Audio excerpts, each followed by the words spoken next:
to call the June 9th, 2025 call board meeting and work session to order at 3:31 p.m. Dr. Thomas, do you have any amendments to the agenda? No, ma'am, I do not. May I have a motion to approve the agenda as presented? Do I hear a second? Second. Oh.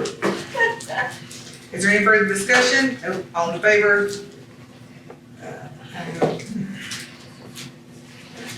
The agenda is approved. Okay, thank you, Mr. Chairman. At this time, we'll call up our CFO, Ms. Amy Smith. We're going to spend some time today talking about our budget for FY26 and work our way through that process. Ms. Smith, thank you very much. Over to you. All right, we'll get going. This is our budget workshop number 2. And we'll have it up here on the screen for you. Everybody. I'm sorry. 1, right? No, 2. This is 2. Okay, got it. This is 2. All right. We've been planning for the future a lot, so we've got lots of 1s and 2s coming. So, today we're going to talk about general fund as a whole, consolidation of funds, which is called Fund 150, special revenue, capital outlay or E-SPLOS, and we're going to have a supplement review. I have to remember that I have the clicker because Martha used to do this for me in the past, so if I don't click, y'all yell at me. Of course, this is goal area 4, organizational and operational effectiveness. So I want to keep y'all in the know about what's going on with the budget at all times. And our budget changes. We talked about this last time a little bit, but we've had another change that came through. But first, our QBE earnings, we got our midterm adjustment and we have lost enrollment. And so for midterm for this year, we lost close to $400,000 in earnings, and it's simply because we don't have the students. That calculation is actually what sets the FY26 QBE earnings. But then they add other things. So at the time that we were talking last month, and I left it like this because this is what I presented last month, we lost close to $400,000. But on May 19th, there was an approval to increase state health benefits again for certified and non-certified employees. So that total was about $483,000 for us for next year. So there was an increase that was laid over from the prior year. Last year we had one come into play in January, so it only ran January to August for most of our employees. This year that was going to continue for a full year, so that was a little bit of an increase already. Now they increased them significantly. For classified employees, it was about $1,500 per participating employee, and it was $1,020 per certified participating employee. So that was a nice little surprise that we heard about very recently. The TRS increase, which is the mandatory board contribution, again went from 20.78% to 21.91%. That equates to around $442,000. So we've encompassed this in this budget. And then we had the local supplement increase of 1% that we've talked about several times that Mr. Parker and Dr. Thomas have talked to y'all about. Y'all have already said you wanted to improve. Those salary schedules will be presented in the June board meeting. So that'll be certified schedule with a 1% increase, non-certified schedule, and then the leadership schedule, as have been discussed already. So all of those schedules are incorporated in the budget you're about to see. If I may ask, so I see the first 3 are about $1.5 million then. They are 442, 480, and 355. Yeah, rounding up. Yeah. The increase in state health premiums, is the county going to absorb all of that, or are we going to pass some of that on to the employees? The way this increase was approved by the state, it is the board required match. Okay. So it is not on, this is not any part that would be on the employee side. We don't have any say on that, but their price will probably go up too. Yeah. We don't have any We say don't on that. have those numbers yet. But this is just the amount you guys pay. Yes, this Yeah. is what is So required. somebody might pay $300 a month out of their check for their Yeah. family. You pay $1,800 a month for that same one person. Their insurance is $2,100 a month. Right. We pay $1,800, they pay $300. We don't have any control over either of those numbers, but Right. she's telling you the $1,800. Yeah, these are passed along. And the way the rates are, they're raising both to the same rate, which is $18.85 per participating person per month. And we locally do $40, we pay $40 on behalf of the certified employees on top of that, and then $80. So our cost is $18.85 plus 80 or 40, depending on if classified or certified. That's about $23,000 It's per person. $23,600. So we have employees that may only make around that, and we pay that, their salary plus that for their Plus insurance. TRS. And that's where a lot of the cost of the budget that you guys have comes from. And so, we don't have any say over that, right? Amy? No, we do not. So, But don't, tell your legislature. don't look. Good. I think you'll like what you see in the end. Okay. So let's move along. And I know this is tiny, and I hope y'all can see your screens good, but there's a lot of information. The first slide you're gonna see, this is instruction, this is the salary and benefit part. Now, we have really kind of gone after some numbers. We really come in. Now, I'm gonna tell you why. This year, right now, we thought we would be digging into our fund balance $4 million. And at this moment, if nothing that I don't know about happens, we're probably gonna have pretty close to a break even or have a little bit of surplus. We did not spend a lot of our money. That's good. So, no, I heard that over there. We're building a lot already. Well, one more thing won't hurt. Well, we have a list. But so we're in a good place. We are potentially gonna add a little bit of money to our fund balance. I don't think it's a significant amount. We do continue to collect tax money, on the revenue side from property taxes through August, and it gets backed into FY '25. And if I call out the wrong year, I'm sorry. I've been working in 3 years, and so today I got the audit closed for '24. So I'm hoping to get that one put to bed, so I can call out one of 3 years. But as you see, we do have a significant increase here of almost $2 million. But now this is where the brunt of our employees are. So again, don't panic. But the increases you're gonna see in this area are, most of them are coming from state health benefit increases and TRS increases as noted. And the paras in-house. And the paras, bringing it, I'm getting there. I'm saying that's the whole. Bringing the paras in-house, you're gonna see, in the operating section, it's gonna reduce because we're moving it from contracted to employee status. So you do see a large line item increase, almost $600,000 for those paras. And I'm gonna move quickly through this, so y'all stop me if you need to ask a question or just need me to slow down.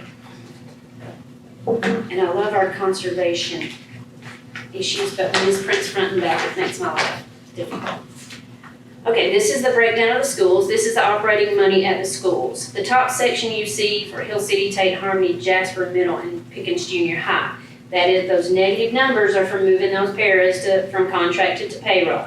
What is left there is not their instructional money, but is the substitute money. PHS does not participate in the consolidation of funds because they're not a Title I eligible school. So you will see Pickens High's entire picture when it comes to instruction. And that includes substitutes, instructional funds. They have a separate line item for their vocational program, and that is at the high school and middle school level. Special education, again, that negative number there are the parapros being moved to payroll. This area also, we have some small preschool, we have a small state preschool grant. We're mostly spending our money in salaries and benefits and not in operating. Our alternative program, and this includes North Star, PACE, and ISS into schools. And then other programs can be anything from small vocational grants. I'm trying to think what else is in there. Most of it is small vocational grants. But it's any other state grants that we are expecting that are actually booked into instruction. So that means direct classroom effect. But as you see, all total, it decreased by over $1 million. So overall, we did have about a $911,000 increase in instruction. But hold that thought because it's going to get better. Do y'all have questions on instruction? When is it gonna get better? You've said that. It's coming. It's in about 13 pages or so. Okay, all right. And just hang on. Hey, if you go back to that one just a minute. Sure. So what is the, so we're realizing a savings because the explain that to me? Okay, the parapros are going from contracted services, Right. which falls under operating, I got you, okay. into salary and benefits. Okay, So that gotcha. number you saw at top that Gotcha. went up, it's coming from here. Okay, And it is a little more expensive for them to come up to us. Gotcha. Of the 32 parapros that we currently had with ESS, 29 chose to come on. So it's just a matter, it was logging into a different position as Yes. contracts versus Right. being the salary. Got And it. up there, it increases the salary and all the benefit sections too. That bottom number is both combined, is it Yes. fair to say, Amy, that 911,000, most of that is TRS insurance and Absolutely. taking the pairs in-house? Yes, That's pretty much what that entire cost is. I'd say 90-some% of that cost. absolutely. And we were able to reduce all the education because There the was a quote. teaching spot we didn't fill, right? There's one teacher spot we didn't fill, but all ed, our bill from them went down about $100,000, so that helped us a little bit. Anytime you take a teacher, your average teacher makes mid-60s plus benefits, it's around $100,000 when we add or take away a position, so. Under special education, Mhm. why is that number off so much? That's where the That's pairs are. They were special ed parapros that we moved to payroll. So they just moved to the other slide, especially, that one went up about that same amount, actually more. The money now that you see for special ed is just for operating money. That means in the classroom specifically purchases earned through QDE money. So we put what they earn in the slot to go directly into the classroom for those special HTOs. Makes sense, thank you. We're actually, when it comes to special ed money, when you earn in those categories, you're gonna buy things you wouldn't normally buy at a regular QDE. Like if they need a textbook, it comes out of the regular fund. If they need a special adaptive, some kind of equipment, or desk, or chair, or something like that, it can come out of this money. That's what it's for, is to go above and beyond the regular QDE for specialized programs. Okay. Pupil services. Pupil services, this is where counselors are actually budgeted in instruction, but the supplies for counselors is in pupil services. But it also encompasses testing, our social workers, I have to go through my list in my head, the nurses, psychologists, there are different categories, but it is not direct instructional materials and equipment. It is a support piece, just like business services is support for finance and in the system. This is support from social work in those areas, testing, attendance, you will see the same comments about state health and TRS, but just with our steps, now non-certified folks get a step every year just because y'all set this schedule and approved it in the past, and we're gonna ask you to approve that schedule again, so everybody gets a step. We did not do an across-the-board increase in classified employees. The state did not do a certified increase, so the things you're seeing here are either changes in certificate level or a step for certified or non-certified employees. I actually, to make this budget tighter than it was this year, actually pulled real names, and anybody that was already hired with us, I matched their salaries, just almost exactly. Do round to the nearest zero most of the time, but I really tried to pull those in. Now, if we're replacing someone, I do have to maybe assume that retiree, we could hire another person that's a topped out T6 or a 30-year vet. Well, the most they can get with us is 10-year vet. So I do have to use those numbers if I don't have the payroll information yet. And right now, the people we've hired to come in for next year, we have very little of their information. So it could be a tad high, but it's a lot tighter than it has been. We would allow a little more leeway. So just know we have pulled a lot of this budget in. So I've told people they can't ask for anything else. They can, but I try to get them not to. But it is an increase in salary and benefits of $71,000. Then on the operating side of pupil services, each school gets an allotment for their counselor, which is very, very tiny. We have 3 schools that are using a program called Smart Pass, and that is to help with discipline and location of students. They have to they do this thing, I don't know exactly how Smart Pass works, but they do something so they can go from room to room during class hours, and we keep up with them. They have X amount of time, if they need to go to the bathroom or something like that. So 3 schools do have that, so JMS, PJ, and the high school. 2 of the schools have been using it this year, and 3rd school we added it. So their numbers, the reason they're a little bit more for JMS and PJ, it's $2,500 per school, and it's about $5,000 for the high school, and it's based on number of kids. So their numbers look a little higher because we have put that program in at the higher grade levels, but not at the lower. Other than that, they earn very similar. They earn about $350 per student per FTE. I use their FTE numbers to calculate this. And of course, the high school, they earn a little bit more on theirs because they have some requirements that fall in this category that cause them to spend a little more money, and they are doing prep for things like college, and so they have a few more needs. So we really kind of picked apart their budget.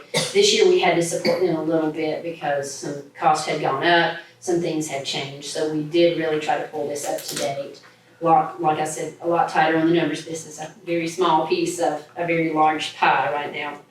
We also have the nursing program in the central office. In the central office, this is occupational therapy, physical therapy, and speech therapy. They're anybody that's on a contract versus being an employee. It also does include Medicaid. We earn some money from Medicaid, but we have to spend the money too. So the expense and the revenue come into this category. So at this point, you're only seeing the expense side. That's the big number at the central office. That makes up about $300,000 of that 552. The grand total of operating went up about close to $25,000, so it brought the total increase in pupil services to about $95,500. So do y'all have questions on that?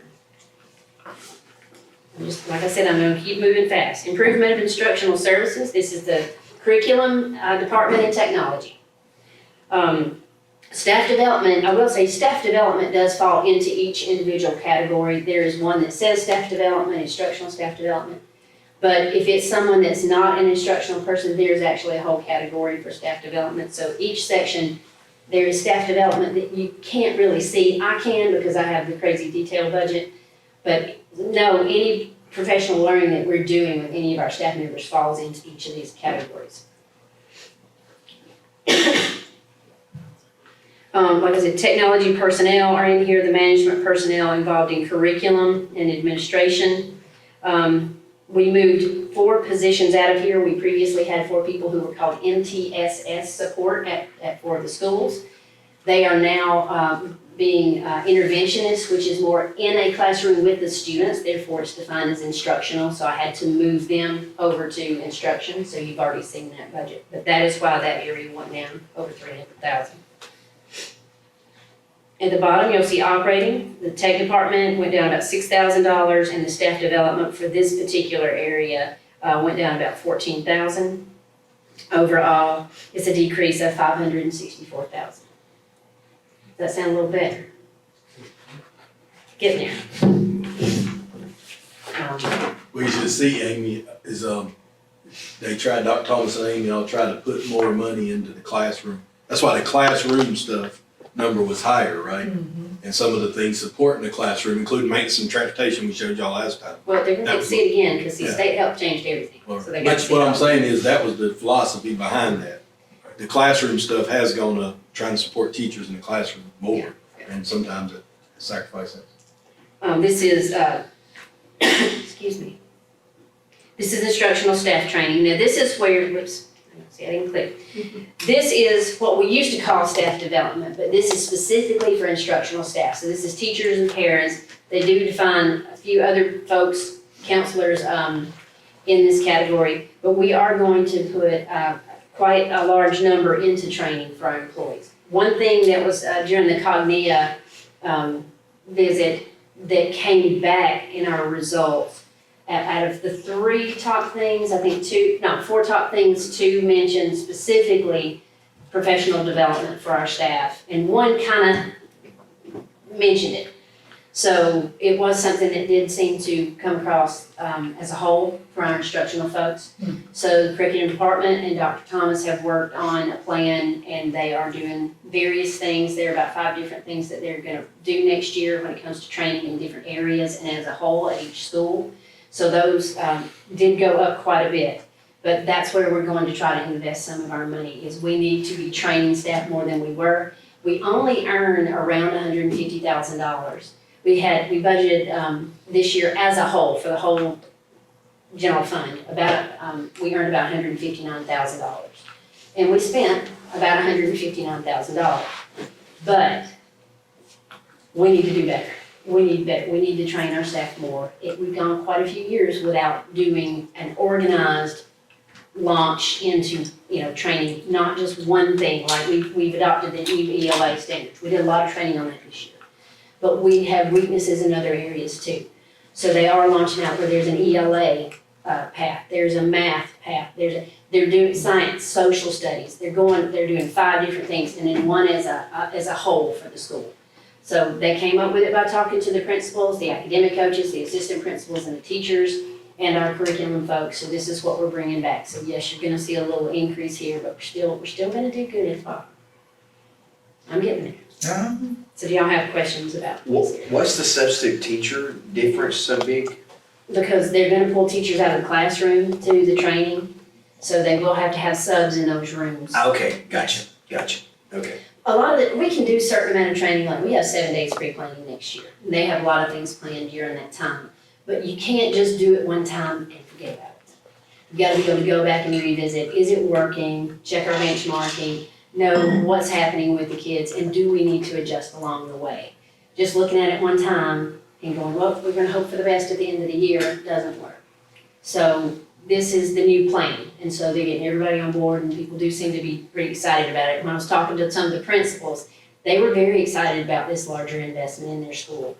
And I did not have one say one negative thing. And I usually get a little pushback when we're doing something different sometimes. But they had worked with the curriculum already, they had talked all this through, and they do seem to be very excited. So I'm hoping that excitement will go all the way through. But I've even heard teachers say, hey, we're looking forward to this. We feel like we're getting educated on some things that we have felt unsure about. So we hope for a very good response to this investment for us. Do y'all have any other questions? Gonna try not to cough through the whole thing too.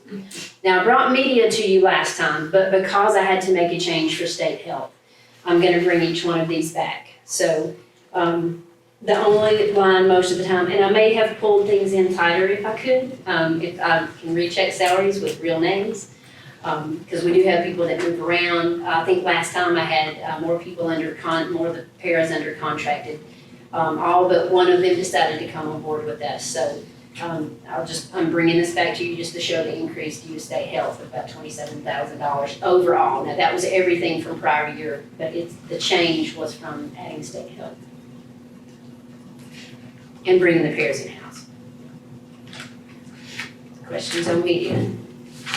General administration, this is the superintendent's office. This is superintendent, assistant superintendent, Miss Martha, and you. So this is everything that runs the office to take care of y'all. Again, brought it to you last time. We had a couple of changes since last meeting, and I tweaked all that and made the state health increase change on this one too. So it's still about a negative $15,000 for general admin. School administration, now I haven't brought this one to you yet, this is the first time. So in the salary and benefit area, the biggest increase is we did add an AP position at Jasper Middle School, so that's driving a lot of the increase in under salary and benefits. And then with the state health, and we did have a couple of our administrative staff who got advanced degrees that started in 26, so we have a new doctor and Dr. Petty. And we have another administrator that will be going from a T5 to a T6, or an L5 to an L6. But that has not quite happened yet, so I won't announce that name at this point, but we know it's coming. The paperwork's in the process, so it just has not been made official yet. The operating money, you're going to see here, now, you're gonna see some increases down here at the bottom, but not significant increases, or to me, I mean, a $60-something million budget. This is where we are doing some more training for the principals too. So principals need training. Dr. Thomas met with me and has a plan to do some administrative training. So those costs are associated there. The costs here are directly from the increase in professional learning. There's also expense at the school level to run their school office. Those stayed the same per FTE at each location. I did not change what we've been allotting them per FTE, it's $40 per FTE. So the only changes there are the increase on the staff development. So that brings a total increase of close to $300,000 for school admin. I'll give y'all a second to soak it in. Next, I brought business services last time, and again, just brought it back for state health, just so you see those numbers. And unless y'all have a question on some of these, I'm gonna just kind of keep rolling. Y'all saw the next 3 categories, actually the next 5 categories already. The changes are gonna be very slight in salaries and benefits. If I could update a salary, if something went up $100, if something went down $100, I try to capture those and change state health. And those are the only changes that you will see for business services and for maintenance and operations, which there was a cut, as Mr. Parker pointed out, close to about $280,000. We were over 3 until the state health thing happened, so he was very, very proud of that. And I'm gonna show him the school safety and security as required this year. We're to pull it out of the M&O budget. You're gonna see an increase here. What you haven't seen yet is the budget amendment I'm gonna ask for that's gonna change this year's number to be very close to next year's number. We had still been getting some clarification of what I'll had to transition to that new function code. Sometimes DOE is not very clear until we get into the year what all should go there, so we're basically just moving it from one spot to another. So in the end, we'll move a little from M&O, regular M&O in school safety, and it's gonna be more, it's gonna be in the 700s when we do that. So right now, it's just in M&O. But safety and security is directly to do with safety and security staff. So what we have is the person who runs the guard shack at the high school, and then the only other employee in there is half of our communications officer who also handles safety. So she is split half and half between 2,800, central support, and safety. Any questions? Transportation, again, had brought this to you. I was done with these. I was really pleased that we had brought so much to y'all last time. Again, you'll see the changes there. State health just kind of blew us away. We had a nice little cut. In the end, we wound up with an increase of about $60,000 here. But still, you see all those negatives, so we really are working on operating money. I was very, very proud of. You gotta remember too, like maintenance, like business services is like 7 to 10 employees, but transportation is like 70. 80, yeah, 80. Because of all the bus drivers, so when you add $100 a month for 10 people, it's gonna be so much, but when you add for 70 people, you're Yes, gonna see that. So I mean, it is, those categories like instruction, which is teachers, transportation, that's 2/3 of all the employees in the district, those 2 categories, maybe more than that. yeah, instruction and transportation that run of our staff. So that's why I go up the quickest, on those things. But we did have it under. We did. Central support is not the superintendent's part of the central office, but most of the rest of it. You have finance, superintendent's office, and then everybody else. So this is central support.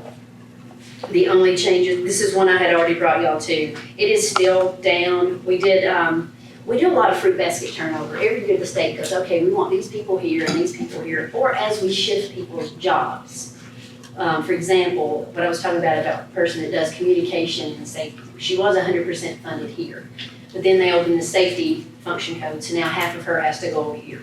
So part of the decrease here is the increase you see in safety. So we're moving folks around. Overall, we did decrease staff. Yeah. I mean, like, 12 people, yeah, I think I was thinking 14, 12 to 14 people. but because of the increases, those 618 people probably cost the same, if not more than the 632 people we had this year, but it is with less people. Other support services didn't change. It is the only category that did not change because there are no salaries in it. This is our RESA, our fee to be a member of North Georgia RESA. And then this is the fun one. This is the one you can write. This is the summary of general fund. This is everything that we presented, everything that's encompassed in general fund. So I want you to look at the revenue. Now these are estimated numbers right now, but I have had some conversations and finally got what I feel like are some good answers. This is an estimate at this moment, but even after the effect of the revenue we could potentially lose with House Bill 581 and the growth that we have had in the county, I have been told that they think we'll, at a minimum, have an increase to equal what we had last year. So that is the number that you're seeing.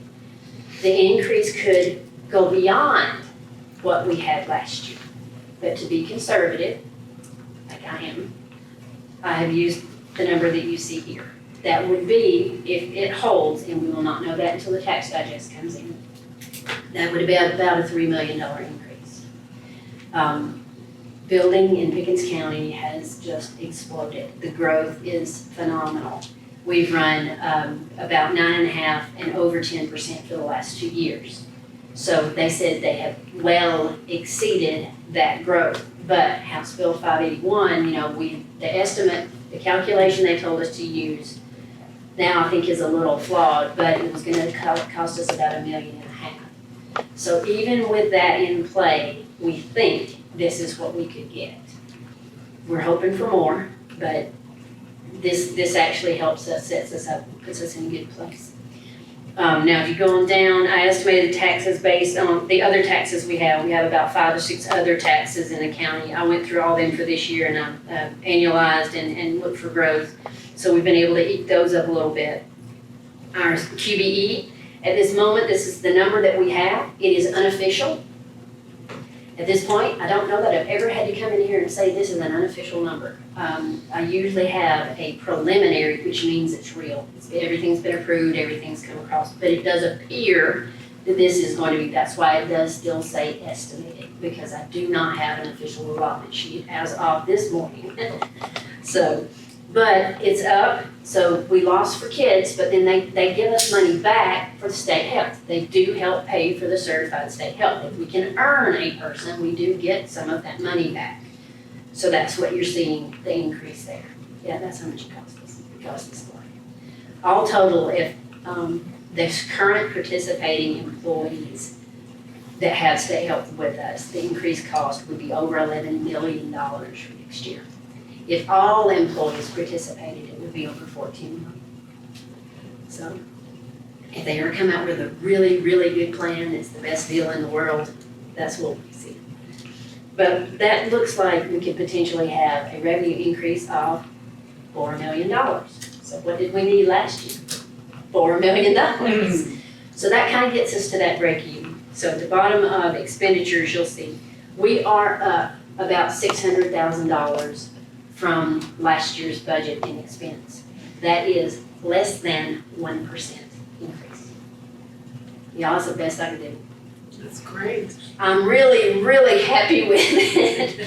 But with the increases that we had with TRS and state health, our textbook adoption was down from what it was last year. Last year it was over 900,000. This year it was about 360.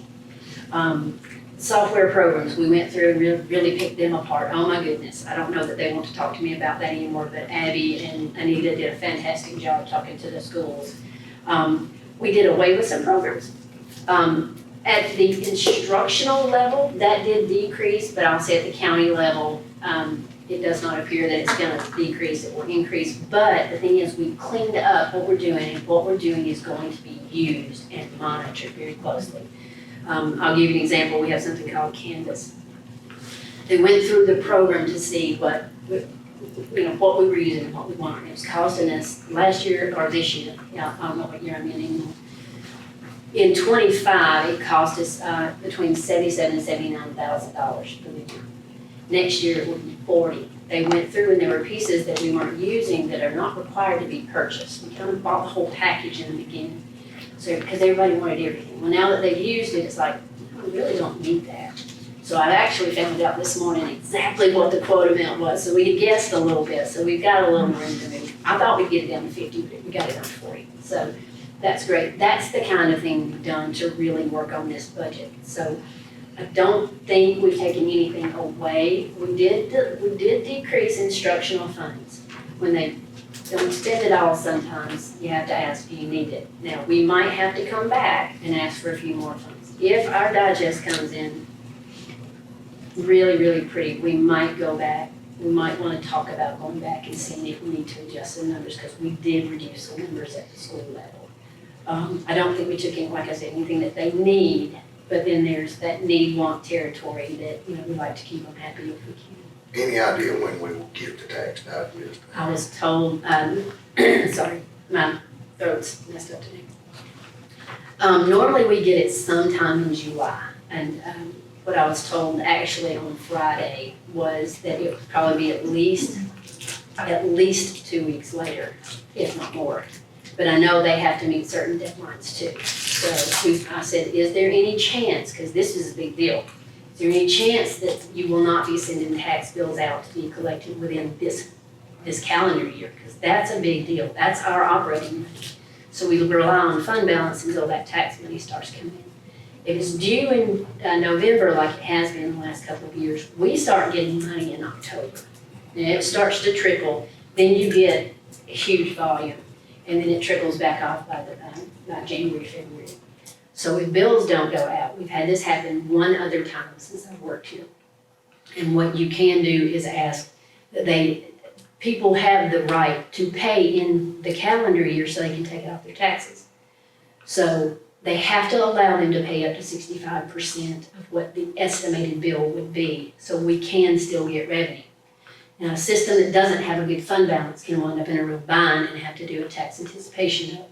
Tax anticipation notes have to be paid off by December 31st. Now, there's nothing that says you can't get it back on January 1st, but the way I have always done and the way the banks run, they don't always open those days. So you can wind up in a bind. We have fund balance and should be able to cover a while. But what you don't want to see is us have to do that and that collection get pushed way into next year. I was told they felt like that would not be an issue, but I wanted to say it just so if it were to, that y'all are aware, but there is a fix for it. I mean, I think we'll be just fine with our fund balance. And we can't run a year without it, but, Well, we'd get by a month or so. oh, we can get by a while. We'd be good. We'd probably be good till January. But that means you have to slow down spending too sometimes. Now, this is a different fund than SPLOST, so you can have SPLOST running wide open and have to slow general fund down. But just kind of something to keep in the back of your mind as you hear information come out, and we'll keep you updated. But he said it'd probably be, he's guessing 2 to 3 weeks late, which is gonna push. I mean, we have deadlines that we have to. We're already 2 months later than nearly every county. But we will keep you in the loop on that. Now, this is all general fund, so general fund, do y'all have any questions on it? I'd like to make a comment just for our citizens in the county. Everything that, it seems like everything that you have control over, and Dr. Thomas and Mr. Parker as well, those numbers had negatives beside them where you've tried to reduce things, but I want to remind everybody that there is so much of this budget that we have no control over. It's government regulations that we have to meet. There are people that I talk to all the time, but especially when someone's running for office, and their first thing that they jump on is, well, we've got to lower the budget, this is ridiculous, all this money. But that's what it sounds like. I understand why they're saying that. But there is so much, and once you get on the board and you realize we really have less control than we would like to have.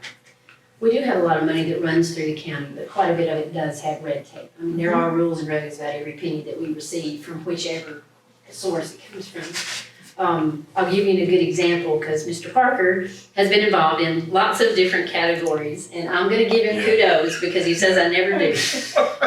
I got budgets from him without really having to ask for them. I said, hey, we need to work on M&O and transportation, and then now he's doing technology too. So, I said, we need to work on this. And health, well, I wasn't gonna go too far into it, but anyway. But I got an email one day, and he goes, hey, take a look at this. Well, let's talk about this. And he'd already done his budget. So I'm gonna give him kudos because I never had an email Maybe we need to person. send him over to the tax collection office. I've never had someone ask or send me something without me asking, first of all, especially in certain departments. So, And how many years is it that we've been in the black thanks to people like you? We've been in the black the whole time I've been here, so. Okay, so no, at there's least 20 plus years, yeah. 25 years, so. In the black. When you guys know too, I mean, before we go on, like, I know Tony and Steve on like that Amy bring, we don't spend, we didn't spend 3.5 million less than we thought we were gonna spend this year, right? But that's not because Amy just padded the numbers. I mean, some of that is that we put in the most we could spend, right? But every time somebody quits, every time we can make a concession somewhere during the year, That's great. we do. That's fantastic. So actually, I'm giving, like, Amy and I mostly, just figure it out. Y'all, we have to approve this amount of money, but we don't spend this money if we don't have to. If the nurse at Jasper Middle School or something like that happens, and we bring in a sub for a little while, and then we decide to settle on this position, that saves $10,000 here and 20 there. And I mean, that's why every year we come in here and there's more to put in the fund balance. You know, it's not, it is also possible that we're gonna spend every cent of that. It really is, but we have to work all year cultivating that to get a little bit down and not spend this and not spend this. To your point, I'm saying, even the stuff we have to do, we try to limit it if at all possible. But yes, I would say half of the money y'all are approving today, you don't even much have a say over. Right. Because it's dealing with insurance and retirement and something the state legislature determined that you were gonna pay for. You know, yes. Well, when the expenditures that are in general fund run 88 to 90% salary and benefits. So I mean, once you commit to hiring those people and they're under contract, you know, how many certified people do we have? 300? Like 350, So 350 out of 600. got 618 or something. You know, they have contracts, so you know how that works, that you can't just go via. So we are committing to them for the year. But to also, you know, I'll give you an example. Parker was going through budgets that he's never seen before, and it was like, what is that? And we were talking, he's like, well, we're gonna cut these budgets, we're really gonna work on this. But when we hit certain areas, you do have to, you can't just say, we're gonna do a 10% cut across the board. Because there are things like, we got into one area in technology, and he said, can't we cut this? And I'm like, that's our virus protection for our entire school. So that is what protects every kid and every staff member from having somebody hack into our system. He goes, okay. So, I mean, it is a little bit of that. Do we use it? Do we use it effectively? Is it something, is it efficient? Is it doing what we want it to? I mean, asking all these questions. So we've asked a lot more questions this year. You know, Parker, I would talk, he would go talk to his crew, and Abby and Anita and I would talk, and they would go talk to their group. Dr. Thomas and I would talk. We've done a lot of why are we doing this? What are we doing? And really trying to pick apart. And two, pointing out to people, all right, you asked for $100,000. You spent 60. Tell me why you need 100,000 again. Well, I just want to make sure, you know, it is that, let's get real loud quotes, and sometimes quotes you get today, and we're not doing it for 6 months, that quote will change. I mean, you can't always get all the quotes a year ahead of time, and then actually still be accurate. So, and salespeople hate it when you do that too, by the way. But we have looked at every aspect of it. And Yeah, we really run it. And we want our people to make the most money they can make. And put that up, Mary. We want them to make the most money they can make. We want them to be competitive with other counties, and we want, sometimes those things are at odds, right? So we tried to cut the things we can so we can pay people more. Right. We had 660 employees in 2020 before COVID. Counting custodians and everybody, 660 something people. We got about 618 now. But those 618 cost more than those 660 cost before COVID, right? Because we're paying them more. Right. Like we want them, you know, we want them to be happy and pay them.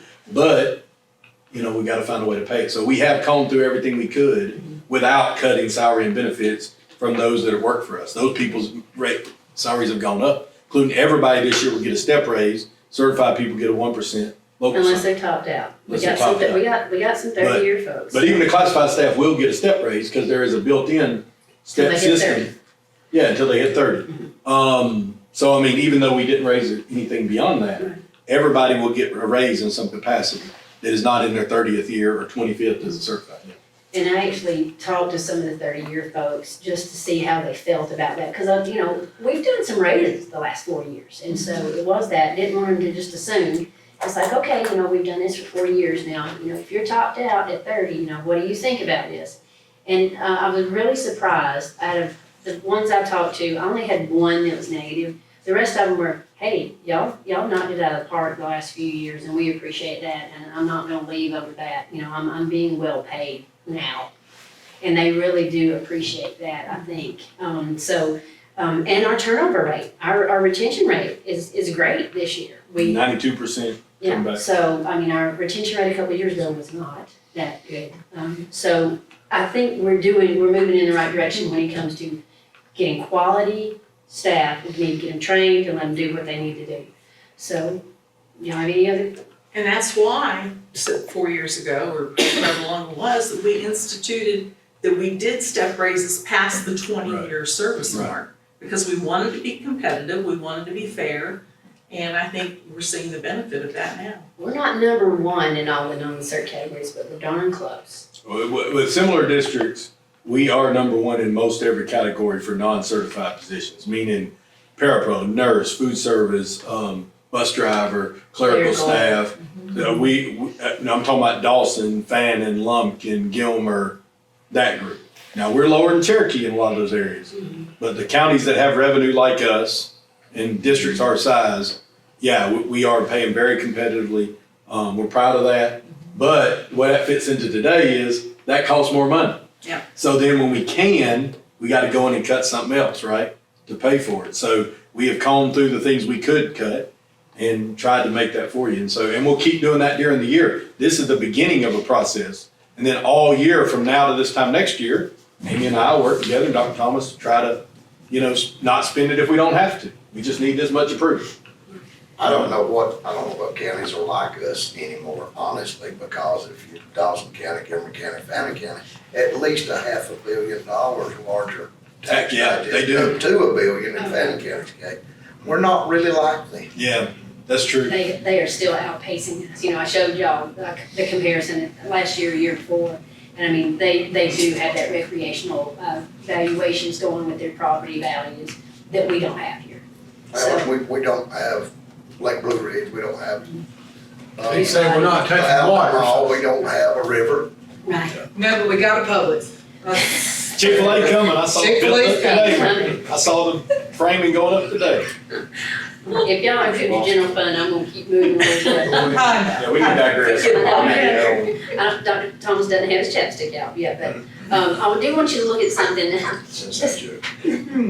The second to the bottom line on this, it says transfer out. Now that transfer is what goes to Fund 150. So you'll see it went down significantly. That is due to the textbook adoption going down. But I'm gonna flip to the next slide and show you, this is the short version. If I brought you the whole thing, it's close to 100 pages now. So this is what the schools get and how they've requested to break it up into instruction and then what we call improvement of instruction, and that is their academic coaches. Every now and then somebody will want something a little different, but we transfer money in from general fund, we spend the money in Fund 150, and then we transfer a piece out to federal programs, and that transfer out. So general fund is gonna contribute $582,000, and then we're, Title I right now is, Title I. It's a long story how it gets to Title I, but Title I is gonna cover about $755,000. But in the end, this Fund 150 will zero. So we get revenue from one side, we expense out part of it, but the bottom line on this is it does zero out, but I do have to present it to you just because it is it's considered part of the general fund budget. And I did want y'all to know what is going to the schools. So, are y'all good with that? Okay. School nutrition, it's self-sufficient other than bad debt. I will have a budget amendment request for you Thursday night. And bad debt, I'll go ahead and talk about it now. Bad debt in school nutrition is debt that they cannot collect. They've used every resource they have. Someone has moved out of the county and we do not know where they are. Or it's been a certain period of time and they've run through they have to do letters and certified letters and phone calls and all this. They've run through their whole process and they are unable to collect the money. And then they change schools. I think that's. Yeah, they have to be out of our county. They cannot be, I mean, even like 4th to 5th, like if they did all that work and they went from 4th, I learned all this. They went from 4th to 5th grade because they changed schools. Yeah, but all these are That out school there. can't collect it or something. Right, all of these are out of county right now. Oh, so these are just out of She county. says she will do But it will be in the budget amendment request. It's less than $3,000 this year. Beth has used angel funds to cover everything that she can she was able to cover everything else. So that anybody that was under free and reduced, like if they hit that gap window where they've not been approved for free and reduced and they had some charges, then free and reduced, it's an approval on a certain date. If they had something before that, and they're not able to pay, but you can't pay with the free and reduced money, then that angel fund goes in and clears those up. So she really did have a large outstanding balance this year. But for next year, she is going to spend some of her fund balance. The state health increase really hit her hard. She is still in good shape when it comes to her fund balance. She will drop now. She has been above the maximum and we're under a waiver, so you don't have to, you just have to have plans to spend it. So she was doing some decor in the schools, she's working on this big project, and then the state health increase comes in. That was gonna take her under the recommended level, as a maximum, but she is well within the approved level that she should have. But it did rock her a little bit because it came in so late.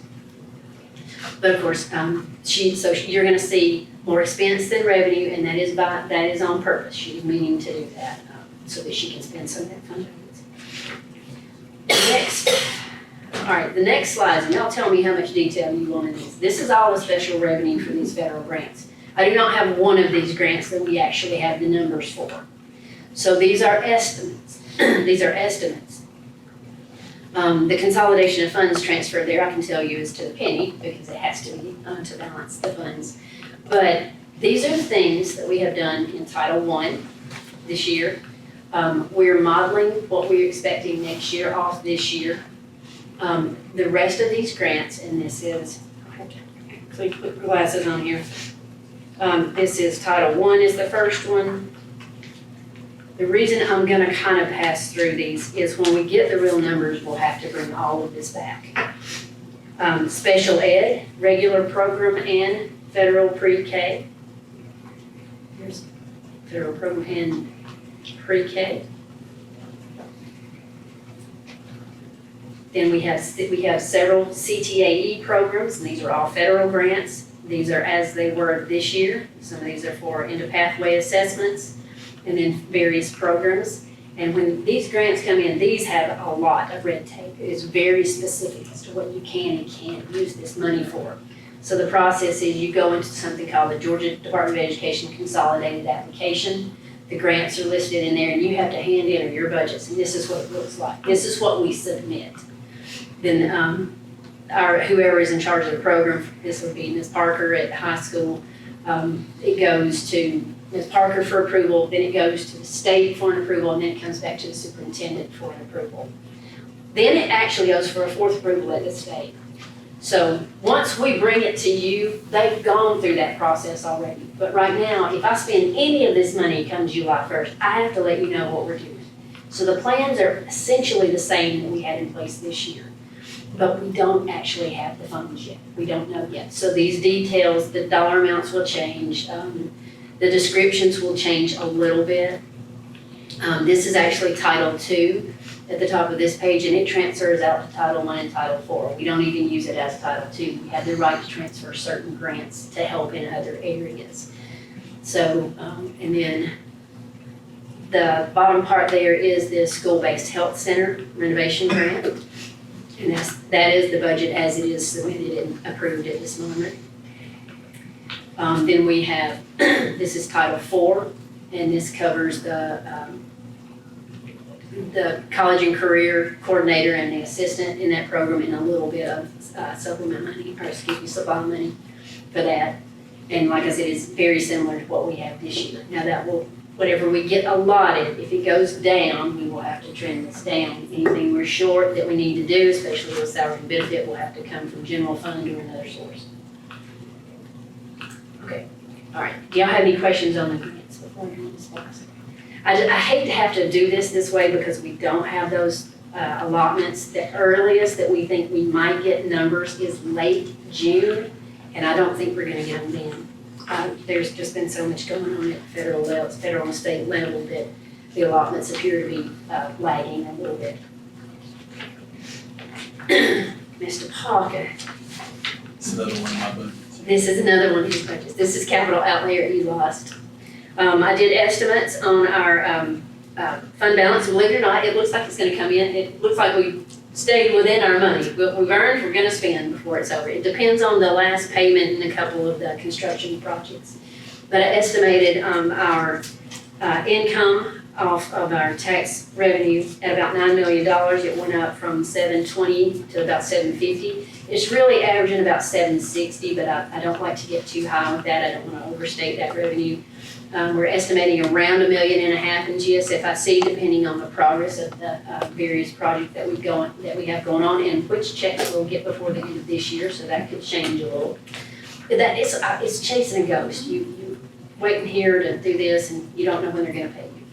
And then we have our projects listed, our estimates for technology, estimated about $1,250,000, down from $1.5 million last year or this year. About $1.5 million for maintenance and operations. Going to go down a little bit in transportation because that bus fleet is looking really, really good. We've got a really good bus fleet right now. And then capital outlay based on the projects you have there. And I actually put a little blurb and said other projects as approved, because if some haven't been approved yet, we would add them to this list and amend this budget to catch up with it. But it's about $14 million in projects. So if we are able in that 12-month period to complete all of those and actually pay for them, our fund balance would go down in SPLOST a little bit. We would be using some of that. At some point, if we choose to, we can designate some general fund balance to SPLOST projects. But we're not to the point where we need to yet. We would let y'all know ahead of time. And most of that is high school, just so y'all know, most of that is high school. I'm not sure when the last phase 1 payment's gonna be, so I had to include them all, so. Yeah, I know, I don't think we'll have it this month either. All right, Mr. Parker, you got something to hand out. I believe, Dr. Thomas and Mr. Parker talked to you about the supplements before. We always like to give you a fresh supplement list every year. This is the same list that you saw last year with a few exceptions. And they are as It's been a while.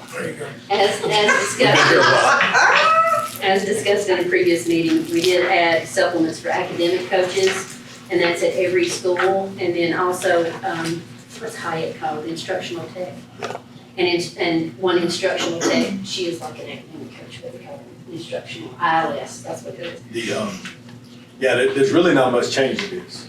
We didn't. 3 things, right? The academic coach, instructional tech, and those are at the request of the principals. And then cheerleading assistant coach, go on athletics page, I think 4th page, 3rd page. Cheerleading assistant coach, they asked to make that from 3,000 to 4,000 because they typically break it up among more than one person. Because cheerleading is a different sport. They have football cheerleading, basketball cheerleading, competition cheerleading, game day cheerleading. They have all these different types of cheerleading, and it's not always the same person as the assistant. The head coach is the same of all those things, but they were needing to divide it up. So we added $1,000 total to that. Everybody else is the same thing we approved last year. AP at JMS. Well, yeah, when we hire somebody like an assistant principal, or we had one less behavior specialist this year than we had last year, one more. AP, so those things are on the first page. And if you guys ever approve another AP or another principal or another speech pathologist or a counselor, then whatever they have here, that would obviously add. The change is only with that one thing. There's $1,000 worth of increased changes from just normal position. Like with the AP supplement is the same as it was last year. Right. Just one more up. The change in the number supplement is only in children. So we just wanted to show you that. There's not much to change. But I will answer whatever questions you have. And I'm gonna eat candy while you're thinking. I'm eating Joe's candy. If y'all don't have questions, and if you do, you can always reach out to us too after today. Here's what's coming next. What we're asking for Thursday night is a spending resolution for July. Dr. Thomas and I talked about this. We thought about asking for tentative budget approval, but this meeting is Monday and your meeting is on Thursday. The only thing, I wish we could get closer to that tax digest, because what happens is if we do the tentative approval, turn around and get the digest and then have to come back, because that revenue amount that I put on that top line needs to be very, very close to what it actually is. If it is significantly different, I'm gonna have to come back, and we've done that a couple of times. So if y'all are good, we'll do a spending resolution so we can spend money in July. And then come back, hopefully at the July board meeting, maybe we'll get a little more information and be able to come in and ask for a tentative budget then. We also still need to do our 2 public hearings, but we had to finish this presentation, so we're looking at sometime in July for those. And then we will, once we wrapped up with all of that and meet all of our advertising, and we have to split the meetings out and announce the meetings, then we'll ask for FY '26, what it's called is initial budget approval. That's the very first one that's real. So that, we're looking probably more like August, I would think, before that's done, or maybe September, depending on the digest. I know, but do y'all have? Not you, I'm shaking my head, I know. everybody knows why I'm shaking my head. Do y'all have questions? Are y'all good with the spending, we have to have the spending resolution in place by July 1st, or we cannot spend a dime. Yes, So we need to do it in June. I think we've done We've done one several times. it just about every year I've been on the board. Good. Any questions? All right. If y'all have questions later, feel free to contact me, Dr. Thomas, and Mrs. Parker. We'll help you with whatever it is, and I think I'm done. I just want to say thank you, Amy. That was, Thank you. and Mr. Parker as well. There was lots of questions asked over the course of the spring to see if we truly needed what had been given, and lots of discernment, used. And I think it's important to say the increase is 0.95%. I mean, it is less than 1% increase of the budget, and that's due to a lot of work. That and a lot more is just the State health. State health, TRS. And without that, we'd be under. That's right. Yeah, for sure. That last one really hurt. I was so close. I was so close. But we'll do the spending resolution, and then we'll get back to you with the 1-pager that you normally see in the budget presentation or in the approval request. Any questions for Amy? thank you. Thank you. Thank you, Amy. Very good. Mr. Chairman, you want to take a quick break for restroom? Okay. All right, Mr. Chairman, board members, just a few things before we turn over to Mr. Parker. Just to follow up on our COGNIA accreditation, we are accredited. That's good. Yay! We are accredited, yes. Very nice. Our score was, at this moment, like 12 points higher than it was last time in 2019. That's really good. Yay! And as Amy Smith mentioned, a lot of the areas of improvement really revolved around professional learning, which is one reason why you see the budget reflect that. But Dr. May will have more of an in-depth presentation about this on Thursday night, but we are accredited. That's really good. So it wasn't just this wonderful board, right? That was definitely part of it. I think it was most of The it. accreditation's good for how long? The accreditation now, it used to be a 5-year window, now it's 6 years. Oh, Now it's 6 years. okay. It's better. Yep, we're really proud of our folks, So I'm so. glad to be somebody else's problem. 6 years, that's about time for me. Well, that said, let's turn over to Mr. Parker, okay, for our communications No. update, okay? Mr. Parker. Throw a shout out, because we won't do it on Thursday, but Abby did an excellent job with that. There's a lot of work in that Sure did. cognitive thing, it really is. And they take a bunch of input from teachers and staff, and that's why they come up with these areas to work on, or areas that work well. So I'm talking about communication engagement right now. I got 2 different things. We're gonna talk about transportation after that, and then I think I'll be pretty much done with my part. So you guys know this is Goal Area 3. I wanted to show you this real quick. This is our year-end communication report. We put together some data for you. We had over 1.7 million views on things we put on social media, be Facebook, Instagram, or something like that. We made 49 different videos that we put out. Jennifer does a good job with those. It means we made, for the school year, an average of more than 1 a week, in some cases 2 a week, and had 433 different posts that we put out. And so the website, that was for social media if you want to see that. And then this is about the website coming up. So on the website, we had about 3,100 users per month. Most of them coming from mobile devices, either coming from Google or straight. And then the page they viewed, you see, I thought it was interesting, they viewed the school calendar page the most and the HR stuff. So people looking to join the team or what jobs are open or looking for school calendars. That's what people go to the website for, we found. And you see that those breakdowns. So I told Jennifer we want to track that number annually, so I don't know that it necessarily means we're trying to get more than this number next year. I mean, we just want to know about what it was. So next year we'll look at it again, see if, if what we're putting out is still being interacted with, by the public. So, I mean, from where we were 2 or 3 years ago, it's astronomically improved. But I don't know if you can see that every day if you forget where we were 2 or 3 years ago. So we want to keep these numbers. Next thing, partner in education, that's me today, just a few minutes ago before I came in here with the Teacher of the Year, Amanda Abbott. Getting her, we were standing in the way, I'm taking up my fair share of space there, but that is a brand new Jeep Grand Cherokee electric. Oh, Electric. She says she's not even paying for gas. Smart. Oh. Yeah. That's why she's Teacher of the Year. Smart. Yeah, smart. He's paying for insurance and he's paying for the lease and she's not paying for gas because she got the electric one. And Drew Tutton at Tutton Jeep did a great job, went out and let him pick whatever. He literally said whatever cars you want, a whole lot, you can have 1 year. And of course, like a smart person, she picked one of the most expensive ones. So, but she drove off with it. Just a little bit about 1 o'clock today. So we had a little presentation, took a picture. I thought I'd add that on here. But it bids into what I do want to talk to you guys today about real quick, which is our partner in education program. I'll give you this. Mary, I can send you this link because this is against a link to that presentation. I may have it extra. Martha, if you want to click that link, you can, because this doesn't have to be anything. Well, I would like to reiterate how grateful we are to Mr. Tutton for providing this. Oh, it didn't let me? Well, leave it up there. There you go. Help me, was that again?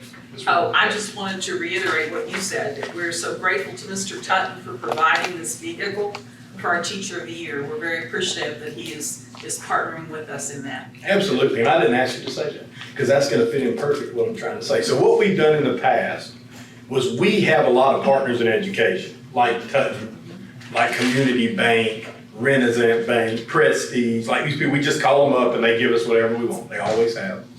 But we don't have a system in place to reward or thank those people, right? Or to recruit other people. We ask the same folks over and over and over and over again when we have them. So what you'll see in the thing I handed you is what we are gonna start literally this week. We just wanna get the board's blessing. You don't have to vote on this or anything like this. We just want y'all to know what we're doing. But we're gonna start actually getting organized with that. So I like to say, start in the back. If you look at the back page of what I gave you, it'll show all the different offerings of ways people can sponsor things in the school district. So we've been doing this is nothing new. We just never been able to package it together. It'd be Destiny do Teacher of the Year. She'd call Community Bank, asking for something, they give it to her. Then Alex is doing new teacher orientation. She called Community Bank with no idea what they gave for the other thing and asked for something, so we're gonna go to these businesses and show them what we can do, get them to pledge what they want to do, which in a lot of cases, if you look through that, it's not even money based. Some of it is showing up to career fairs or helping read to classes and stuff like that. What do they want to do? And then we want to recognize the people that do things. So we want to have different partners that we recognize throughout the year. We want to be able to put things on social media. We may have like a banner in here that's just like one of our school color banners, but lists all of our partners in education. We might have some at the schools like that you may see. So what's happening is we don't really have a good way to get that organized right now. People just donate stuff to us. They don't ask for anything in return. I'm just saying we want to get organized with that, and we want to, I think by doing that, you'll get more people to help. Because right now, Destiny knows them, she calls them Teacher of the Year, but nobody knows if they're a new business in town, how they can come be a partner in education. So we're gonna have a part of the website dedicated. This is more of a bigger school district thing. Like the mountain schools I mentioned, most of them don't have anything like this, but all the big schools do have ways where if you're a business and you want to support the school, you click this link, you say what you want, you connect with this person. So if you kind of scroll through those pages I gave you, I'm not gonna bore you with a lot of this unless you got questions. I know we're long and Mary's gotta go. But you can look at the things I'm talking about. I try to put, if you flip through every page, if you don't mind, and that way you can ask questions if you have. There's new teacher orientation, there's the district kickoff meeting that we do in the first day of pre-planning. There's enrolled enlisted employed initiatives, which would be career fairs, different things like that. There's the Angel Fund for school nutrition, which we talked about. People give to that thing all the time. I know we get a lot of money from people coming up here just donating money, but do we put their name somewhere? And if we do, it's just because we saw them in the hallway, took a picture and put them on social media, but we don't have a system to say, these are the people that donated for that. Yes, sir. Love this. So one question. Are we actually gonna go out and try to use this to pursue some new ones, or are we just putting it up as availability on the website to direct people to? Both. Okay. So we have a list, we have a database of about 200 different groups, believe it or not, 200, that do something now. So we go, think about like staff appreciation, like Teacher Appreciation Week. And they give them biscuits, and Woodstock Church Jasper comes in and they get we have the list of all those people. So Kendra Giddens doing great, new employee. She's gone and gotten all the lists from all the schools. And then bus appreciate, like the bus drivers have a certain list of people they use. Then we have people we use for new teacher orientation. We've gotten all those lists, put them together, Steve. We made a database. So we're gonna reach out to every one of those people and just say, here's how we're doing it from now on. And what I think you'll find is some of the people that help only with bus driver appreciation will help with something else now because they didn't even know that was an option. And then when Publix or Chick-fil-A or Chicken Salad Chick come and say, how can we help? Instead of me saying, I don't know, talk to Destiny if you want to help with the new teacher in a year. We actually have something to direct them toward. So like the people we've been using, we don't want to make it harder on them. I actually want to make it easier. And if they don't want to do anything differently, that's fine. This is nothing to that budget we just talked about. This is all extra. But so you guys know, the rules in the state of Georgia, we're not really able to do much for these people beyond that budget you guys approved to pay salary and benefits. But we give anything more than like something that costs $25, $30, we have to put in a W-2. Yep. So we start giving out shirts at the school that you paid for, we have to put it in their W-2, they gotta pay taxes on it, it's a whole thing. So the only way we can give a t-shirt, a Chick-fil-A biscuit, whatever, is through booster clubs, right? You know about sports, booster club. PTO is like the elementary booster club, right? Well, those things they're tough, they struggle more than they used to. So these are the ways people are getting things. They're going to Bojangles and saying, hey, you want to support the teachers? It's Teacher Appreciation Week next week. You interested? They're usually interested. It's just a matter of getting them organized. So then they donate. We're not asking for a lot of money. It's like in-kind donations. They donate. Now we don't have to put in the W-2. We didn't break any laws, but we did take care of these teachers, right? Or we did take care of these parapros or these bus drivers or whatever the thing is. We might try to find somebody to sponsor Social Worker Appreciation Week. We only got 2 of them. But maybe this thing with the Jeep is obviously the epitome of what you're trying to do. But what I'm telling you is like, we want Mr. Tutton, like Sue thanked him, we want to thank him all year. So when we do something with who's our partner, there they are. So, so that way he wants to do that again next year and next year and the next and the next. And he feels like it benefits his business and he is appreciated. And so we've been working on this behind the scenes for like a year. It was something I think you guys had for Dr. Thomas. I think something you all had talked to Dr. Thomas about when he got here. And so we've taken that and it's been really one of the harder things to get organized, believe it or not. Of all the things we've done, this is one of the hardest ones. But we're ready to start today, sending this out to those 200 people. And we just didn't want to do that without you knowing. So now if somehow you got a question or somebody asks, you at least know what we're talking about. I don't see any issues with this. Of course, people can say no. It's not the same as the booster club and that we don't need them to support this to have at school. This is all extra. But we want it to be as nice as it can be. We're gonna have new teacher orientation either way. They can make new teacher orientation really nice with their support, right? So you're gonna say, for new people, you said you want to word it, you want to sponsor whatever. These are just the offerings we have to be a partner. If they want to be a partner, I try to use partner more than sponsor because they're not paying for anything for us that we couldn't pay for ourselves. You guys have y'all tentatively have said the budget's fine with what we need for money. This is to make something better. So think about this. Right now, our new teacher orientation, Dr. Thomas attended new teacher orientation 2 years ago. Our new teacher orientation, I feel like is really good. And we have like 50 or 60 different prizes and I raffle them off. We try to make it fun, make some jokes.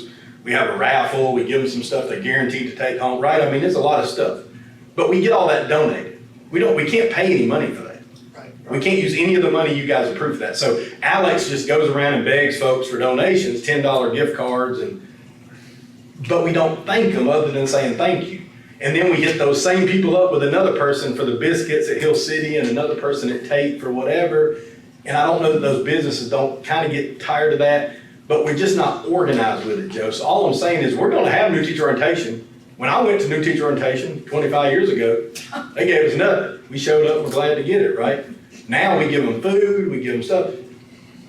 So it's not really sponsoring in that it's not that we're asking them to help us have new teacher orientation. We're saying we can have $1,000 worth of donations, we can have $10,000 worth of donations, and whichever one we get makes it a little bit better for those people. Same way with biscuits, for staff appreciation, same way with the career fair. Because I mean, our career stuff's been exploding a lot. I bet 100 of those 200 people are people we've engaged with through career things, through Dr. Thomas enrolled enlisted employee stuff, and each school's had their own career events, and all these people have come out and supported them.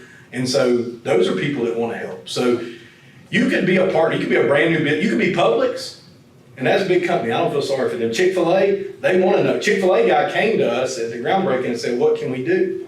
Now I can hand him this piece of paper. Here's the things we do. We'd love to have you do every one of them. Yes. They make a lot of money. But what if you're a business that doesn't have any money? What if you're a brand new business, but you just want to support the school? You click that back page, all we ask them to do is 5 commitments to be one of the people we list as one of our partners. They can show up to each school to help with career fair or reading, pay $0 and they'd be a partner. So this is not really about making money. It's just about connecting. You guys right now don't even know who those career people are because we don't have a way to even tell you. But my hope is next year, you'll have a banner up here, at least you walk by, seeing the people who support it. And there is at least some like cachet to being one of these partners. So I'm trying to use that word partner. They're just one of our partners, helping us make things better that we legally can't use taxpayer money for. Well, I hope we can have one of those banners in every school. Yeah, exactly. See. Yeah. And I was gonna say, it's sporting events too. One thing I would suggest, or 2 things, I guess, on this terrific handout, is to have name and contact number at the top for whoever is turning this back in. Right. And at the bottom say, if you have questions, call this person at this number. We have, that's a good point. We have a link they click. We're trying to set digital right now. Okay. And so they wouldn't even get that by hand, they print it out. And it has Destiny and Mike Naaman and Kendra Giddens and Jennifer Wilson and me, all indirectly in some ways are dealing with this. And that's how I like to do it. With all those people have other jobs, but together we're all helping a little bit with this. And so that's information's there, but we hadn't put it on there, so maybe we need to put it on that sheet. And then the contact thing's what they'll click. We actually probably won't get that exact sheet back from them. Mm-hmm. They'll click the link and then they'll go in and digitally just click X's or, on whichever they want to help with. Then it goes straight to us and then we contact them. Yeah. You know, it may not be bad in the future to see if a lot of those people will also, like to partner with, kids that want to go and work Sure. in that field. You could piggyback off. Well, of one that. of the things, work-based learning, and there's definitely opportunities there for us to just even connect with people. Mhm. Like I said, right now I can name probably 20 businesses off the top of my head that do anything we ask them, but Right, if they're not one of them, I don't think about them. right. We need that number to grow, so I'd like to be able to think of all 200 of those people, that we're not thinking of always. So this is a great idea. Is really low investment, no investment on your end. We're not asking anything of you guys other than to know what it is. And if you had something you wanted to tell me or you were worried about, I'd rather you tell me now because we're gonna start sending it out. But this not the same as a booster club. It's not the same as asking them to pay money. I don't even want their money. Actually, if they give us money, it's more of a problem because we have to log it and stuff. We just want them to donate things to make that new teacher orientation great, to make the kickoff meeting great, to make teacher of the year banquet, like all the stuff you saw at teacher of the year banquet. I mean, that was thousands of dollars of stuff donated to each one of those teachers. And that didn't cost you all any of your money.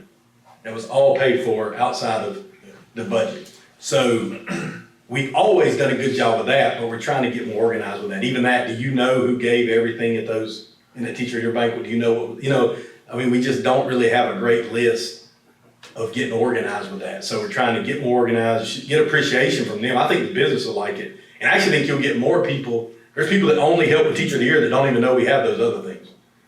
And there's people like realtors, banks, some of those people really like new teacher orientation. Cause guaranteed to get 30 or 40 people a year in here that are new to the area, right? I've had 2 or 3 realtors call wanting to, feed kids over the summer. Mm-hmm. I mean, they're big about it. And then sometimes, like I said, it's just an angel fund. We have some people that have a lot of money, they don't wanna do all that. They wanna donate maybe $5,000 or $10,000, but they just want to go to the debt from the school nutrition. Well, I mean, that's fine. We'll make a big deal about that too. But right now we say thank you, we take it, but there's not really a program to say, oh, they're one of our partners. We hang their banner at every school or whatever. Are we gonna highlight them on our social media? Yeah, the plan is to have a social media, so what the plan is, they would be by those levels on that back page. So it would be a little bit different depending on how much they did. But we would recognize them on social media, they'd be listed on the website with a link. So if you go to our school website, there'll be a Partners in Education section. They'll all be listed, so somebody can click on them, it'll go straight to Renaissance Bank or, wherever. Then we're gonna give them these, window stickers. That's what they want. I went around that, by the way, I talked to like 10 of our biggest partners. Talked to you guys, I talked to a bunch of people and asked them, I showed them this, said, what do you think? So we got a lot of feedback from people like that. Churches, I talked to some church, I talked to businesses. They like the little, like the things that stick in the window of the business. It's like, and it says like our district logo and just says Partner in Education or something like that. They like that, which that gets our logo out, more. And so we'll probably do something like that, probably some kind of certificate or something. And I thought about eventually working, we're not ready to do this yet in August or September, but maybe even having like a Partner of the Month or something like that where we can bring one of them to you how we bring in the kindergartner that did whatever and the teacher and bring in one of them. If they did this, like we probably should recognize, I don't know if it owe me, but it's probably okay to recognize this guy at the board meeting that gave our employee a $50,000 car for the year, And maybe in the May, maybe the May meeting, it wouldn't have to be that we bring people through and take up a lot of time, but just list them. Just all. We'd like list to them. Thank our supporters this year. I'm open to suggestions, and you guys may have to help me with that throughout the year. Yeah. Like you might have a good idea in January, because we are kind of figuring that part out as we go. We just want to recognize them with obviously the cheapest thing we can do because we don't have money in this program, but we do want to recognize them with our effort, like our time, and put them on the website's easy, right? Giving those little stickers is easy, thanking them is easy, so, I did get a lot of positive feedback from this. Like I said, our best 5 or 6 partners I talked to individually, like went to them and said, hey, look at this, what do you think? And you know how we've been doing the stuff at the board meeting with the Dragon Award, Prestige and Berkshire Hathaway have been giving out. Well, like I say, we can't give that winner anything. That gift basket is barely under the legal requirement for what we can give an employee. Okay, it's like $24 maybe or something like that. So we give them the gift basket. That's all we can do. But we can if partners can make that a $200 or $300 award, by donating gift cards, by donating services, things like that. So that's probably the example. And we kind of, if you notice, we've been kind of doing that, right? And because we've been kind of playing with this for a while. But now we got a real system I think we can start really focusing on. So a lot of people worked hard on this, proud of it. But be more proud when it's a year from now. It's kind of like where we were at the website and social media 2 years ago, right? It's a good idea now, but see if it's still going 2 years from now. I think it would be a real good idea. Thank you. Yeah. Great, Chris. Yep. All right, now keep going or you want? Yeah, go ahead. Okay. Yeah. Changing hats here. Let me take off my communication hat, put on my transportation hat. So we got a transportation route discussion here. It's goal area 4, relation operational effectiveness. I didn't try to make this look pretty. I just wanted to show you something. So we have a bus driver recruiting and retention effort. Y'all came to y'all a few months ago, said, hey, we're gonna hire some more bus drivers. We're gonna do these things. I'm pleased to report we have hired 7 or 8 bus drivers. Wow. We've gotten the transportation lounge renovated. They got them a flagpole. Pretty much everything we told you on there, we've already done, okay? One of the things we really tried to make was that driver council a little more robust. So Todd's meeting with a group of drivers and getting input. And one of the first things that comes up in that initial rollout is hazardous routes, okay? So I need to talk to you guys. This is a little more serious because I want you to bless. This isn't as easy to bless as the partner in education, but hazardous roadways are defined by these things, meaning we don't need to take buses down areas that do blank. And it's one of the, you're talking about areas with no turnaround access. So the bus would go down the street because it can't turn all around, have to back all the way up the street, you understand? We have places like that. That's not safe. We have really narrow roadways where the two buses can't go, or where soft shoulder on like high elevation, right? These are all the things you're seeing right here. So what happened is they have done, this probably should have been addressed. I mean, there probably should have been more of an auditing of the routes over the last, what, I don't know, 10 maybe years. And the bus drivers have just said, hey, we don't need to be doing this, not safe, but we've been doing it for 10 years. So Todd said, okay. So they got the drivers, they surveyed the drivers. They submitted all the routes they thought were hazard on their route. So this part and this part. And then the transportation staff went out and looked at every one of those, okay? As I understand it, there's about half of them, so I think this is like 10 routes, and there's about 20 that they asked them to look at. About half of them, they came back and said, nah, it'll be all right, you'll be fine. And the other half, they're like, yeah, you're probably right. That's not safe for a bus.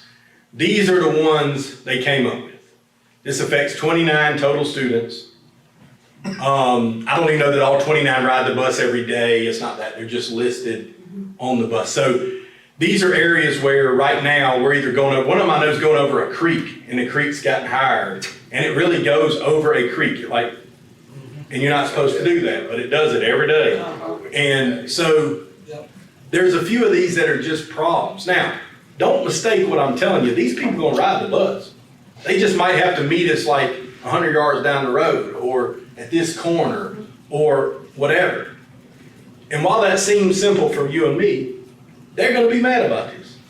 Because they're gonna say, well, we've always done it, we've done it for 10. They have, they're right. It's a valid point, actually. But it's not like, because we've done it, if it's been deemed hazardous or not safe, I would like to reroute these areas for their safety and the other kids on the bus and the driver and everybody else's safety. Even though, yes, we can make it on those soft shoulders most of the time. You only get to be wrong once, right? I mean, same way with riding. I mean, so some of this stuff which sounds, but I do think there'll be some pushbacks, what I'm trying to, even though it's only 29 kids, I think it's highly likely that some of them won't love that. Oh, yeah. And they will have to change it. That's why we want to tell you. And of course, if we don't want to fight this battle, then we won't fight it. But I feel like it is a recommendation of that group, the transportation, that the bus drivers met with the staff, and they came up with a compromise of sort that these were the routes that they felt like were really difficult to manage. I know at Twin Mountain Lakes, it's more about that roads, they can't turn around. So once they go down that street, the only thing they can do is back out on, I guess, Lumber Company. Like there's nowhere to really go down the street and turn back around. And they've been doing it for years, and they just brave it every day and Seen the other complain. day. They just complain. I mean, the drivers complain about this for years. But it is in that category of what the state would deem hazardous, and you shouldn't be doing it. So I think this is probably the time, and I think our transportation staff is getting to a point where they can get to these kind of things. Like instead of just treading water every day, they're actually getting to the next list of things to do. And this is kind of it. So, I think my recommendation is we do look at changing these bus routes, these about 10 routes, I think. So 10. bus drivers have recommended, supervisors have been out and checked it. You're recommending we make the changes.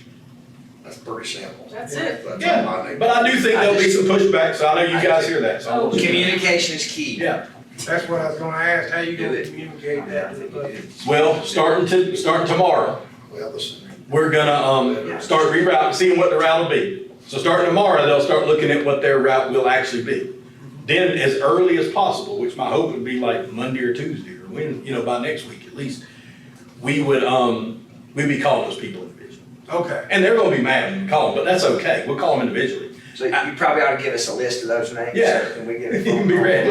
I mean, my guess is We'll sit on Facebook. my experience is, honestly, 2/3 or 3/4 of them be the nice people you ever met, they're understanding, but there will be some that won't. And they have some valid concerns, because it's not like anything happened.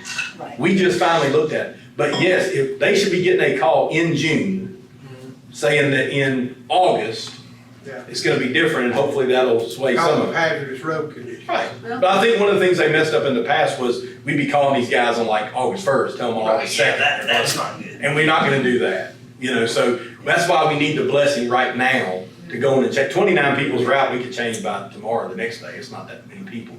It's just about communicating it and then having the time for them to process it. Well, nobody likes change. Yeah, Yeah, but things do change. There used to be a bus went down my Well, just tell road. them we're trying to keep All their the time I was children in safe. school, and Yeah, we there was a will. bus on Hyde Road in 10 or 15.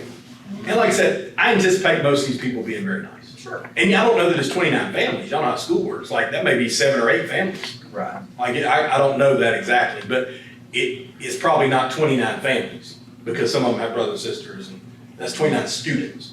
So my guess is probably 20 families or something like that. But we'll start that process now, but we didn't want to start that process without you guys knowing first, so we have not talked to them yet. If they're watching No Pickens, they'll just be news to them. Say, pick them. Yeah, sorry, guys. My name is Todd Harris. Mr. Parker, thank you. Are we okay to proceed? Yes. Go ahead and make these Absolutely. moves. Okay, Absolutely. all right, very Yes. good. Thank you, Mr. Parker. All right, a couple last things I want to share with you. Yep. Thank you, Mr. Parker, and all your hats. If you'll look in the packet, just a couple last things we have here. The folks at Georgia Power have asked for an easement with the Mountain Ed facility, and they've requested an easement so they can move some power poles around the facility. I have included in your package a couple of maps there. But it's for, again, primarily just moving some power poles. This is in conjunction with the DOT's change thereby. One of the first things they do is Right. make utilities. Right. But is there any questions you have on there, or is there anything, because this will need to be an item for approval on Thursday night, or whenever if not this month, then the following month. But anything you see? I guess it's just moving power poles, I take it, isn't it? That's what I have interpreted. That's to be expected because Yeah. they have tentatively purchased the property, Okay. some of the property, so. Joe, what do you think? I'm still looking at what they're moving.